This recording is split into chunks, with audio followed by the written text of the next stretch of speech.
last year, I asked a senior member of the government if they were worried about coronavirus. Their answer was, personally, no. Now, we've lost more than the population of a small city. March, showing graphs to him that suggested without tougher, faster action, the NHS would collapse. We had those reasonable worst-case scenarios of hundreds of thousands of deaths, and the problem with them was that they were coming true. So we knew we had to act, and that Monday I went to Parliament and said that all unnecessary social contact should be stopped. I couldn't believe that I was having to say these words. Lockdown, if you do nothing now, by the end of October you'll get something worse than the first wave. There was frustration among some in Downing Street about the Prime Minister's attitude, sometimes appearing to be in let-it-rip mode. What I said to the Prime Minister over the summer is, review what's gone on, there's likely to be a second wave, and don't make the same mistakes again, because I think that's unforgivable.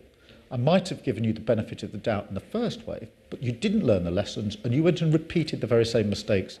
The Prime Minister resisted calls for a short lockdown. A senior figure told me the biggest mistake was the rush of blood to the head in the summer, and the Prime Minister has to carry the can.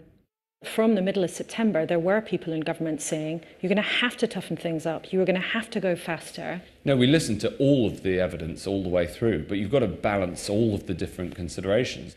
You know, it's only at the Prime Minister's desk that all these different considerations come together.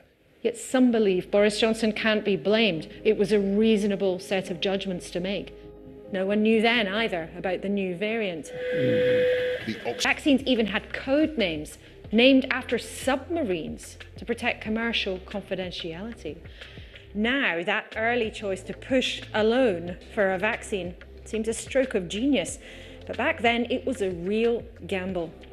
This generation of decision makers and the fabric of the state have been stretched in a way they just hadn't been for decades. But so have we. But those who made the decisions are all too aware that mistakes in these last 12 months may have had such a terrible cost. That was the BBC's political